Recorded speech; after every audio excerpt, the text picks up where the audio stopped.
And the crazy thing then is, like, I just got here, I just signed up some clients, got going, and all of a sudden, and I lived on Pine Street behind Wall Street, and I'd be going home and I would see my clients walking with like boxes down the street. And everyone was fairly optimistic even then. They would be like, okay, don't worry, we got you in the next bank we go to.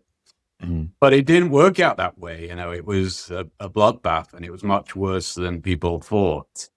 And I realized I had to pivot to government contracting because George Bush was president at the time, and he had this crazy bill to spend, hundreds of billions, if not trillions of dollars through government contractors. So we pivoted at that point to selling to government rather than banks.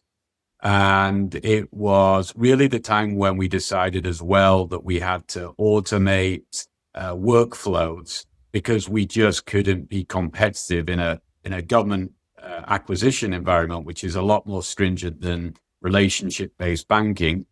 Mhm. So we did that, and we opened a defense business to support in Afghanistan and Iraq and Syria with human intelligence. And the business has just become more and more technical and gone further and further away from the translation agency it started with. Just a natural progression. And Yes. the translation agency is the big word, right? And then there's a portfolio of companies under that umbrella, correct? Yeah, so the big word is the name of the company, and our apps all are under something called WordSync. So it works a bit like Uber.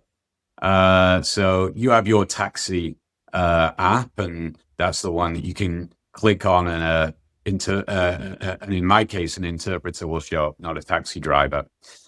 You can also get one on video, like we could have an interpreter on the line now if we didn't speak the same language. Maybe if you were from Liverpool, we might need to interpret. Yeah, we have some regional accent interpreters for sure. I need them myself when I go to England. I've lived here too long. And then we have AI in there as well. You can have an AI linguist. We have subtitling, dubbing, editing, all the translation, which is the written word, all through an app. And you can get that on your equivalent of your Uber taxi app. But then 15,000 linguists have the actual taxi app, which is, their app. And we say that's a business in a box. So they can accept and decline work. They're mainly 1099 workers, and they can invoice us through the application. And then our own staff across the globe have their app, which is really the administrative or management side of it.